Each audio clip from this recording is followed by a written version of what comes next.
Ang ating pong ginagawa natin lahat to. We're doing all this because we don't want any accidents or deaths. Our government can only do a certain amount. I hope people will listen to what they're told, because this typhoon is no joke.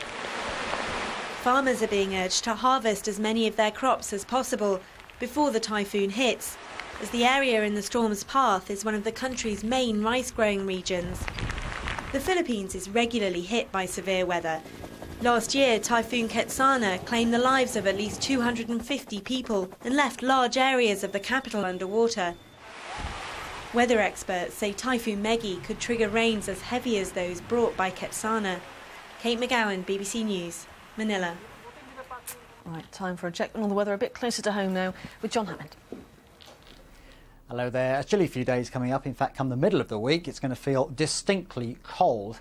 Not desperately cold at the moment, but it's a fresh feel, particularly in that blustery wind with not a lot of sunshine on offer. In fact, it's a rather cloudy scene nationwide, and it's going to be an increasingly cold one as we hit the middle of the week. The blues plunging southwards from the Arctic, an early taste of winter for some of us. Now, this afternoon, it won't be desperately cold, as I say, but it's not going to be all that mild, with a lot of cloud and a lot of breeze and some showers pushing into the more western parts of Scotland, perhaps through the central belt as well. 11 or 12 degrees. A lot of cloud for northern England, some showers out west, 1 or 2 getting into the Midlands, but a lot of dry weather, actually, for the Midlands, East Anglia and southern England. There was some earlier rain across the far southeast, wasn't there? That's cleared through. Maybe a hint of brightness here for a time in the afternoon. But a good deal of cloud for most places. Across the West Country, down across Devon and Cornwall. 13 or 14 degrees actually is a little bit higher than many of us saw through this weekend, but not helped by all that cloud and breeze. It's going to feel quite unfriendly out there. I think a lot of cloud for Wales too. Some showers peppering northwestern coasts and hills. And quite a few showers rattling through Northern Ireland on that breeze. 13 degrees in Belfast. The breeze stays with us through the evening and night. It'll push further showers southwards through England and Wales. They'll eventually clear the south coast, and as the skies clear, it'll turn cold where the winds fall light. We could well see a touch of frost actually in parts of northern Britain, somewhat milder further south. But it will be increasingly chilly as we go through Tuesday. Yes, there'll be some sunshine, but there'll also be further showers, and by this time the wind's coming straight down from the north into Scotland, so turning much, much colder here through the day. Further showers pushing down across England and Wales, some heavy and possibly thundery ones perhaps. Temperatures just clinging on to double figures across the southern areas, but it's going to turn colder further north for sure. 7 or 8 will be typical through the middle part of the afternoon. The really cold air coming in behind this cold front here. That'll plunge southwards as we go through Tuesday night, and behind that the showers will turn to snow up over the high ground of Scotland, northern Scotland. It could see a few centimetres of snow by the early hours of Wednesday morning. So yes, an early taste of winter. By Wednesday the cold air would have reached all of us. Very cold but bright by day, touch of frost at night.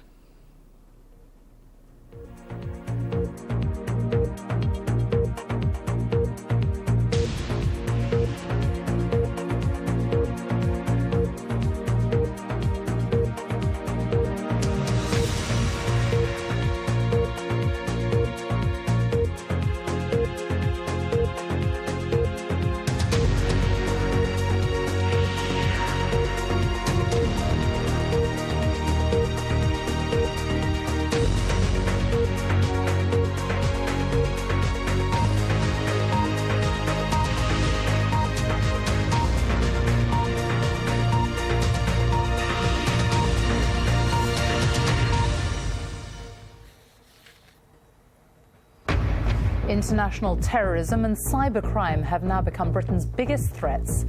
The Cabinet's meeting now to discuss how best to defend the UK in future.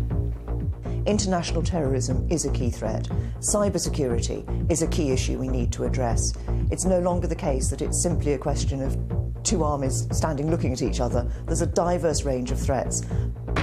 As 35 big business leaders give their backing to the government's spending cuts, Labour argues that tax changes should do more of the work.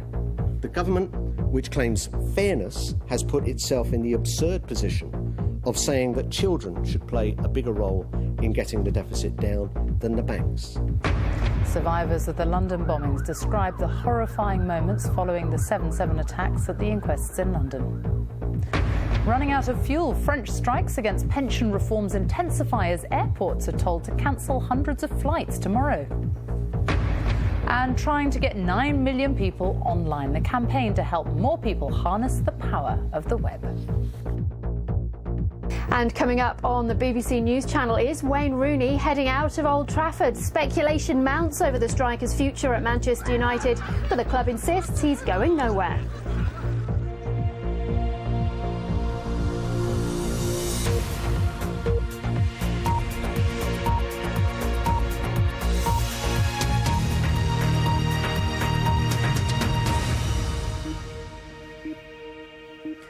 Good afternoon and welcome to the BBC News at 1 o'clock. International terrorism and attacks on computer networks are some of the biggest threats facing the United Kingdom.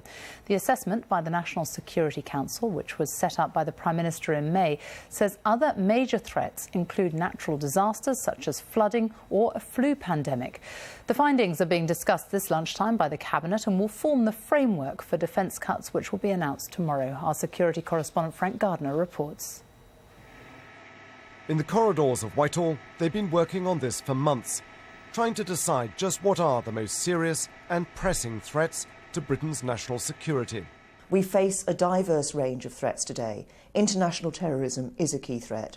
Cybersecurity is a key issue we need to address. It's no longer the case that it's simply a question of two armies standing looking at each other. International terrorism, mostly inspired by Al-Qaeda, tops the list of most serious threats known as Tier 1. The national threat level is still at severe, meaning a terrorist attack is thought highly likely but not imminent. So counter-terrorism is likely to remain well-resourced. Then there's cybersecurity, protecting Britain's computer systems from a whole range of threats, from organised criminals stealing credit card details to terrorists targeting power stations. Today we've had confirmation that £500 million of new money is to be invested in this area. A lot of these are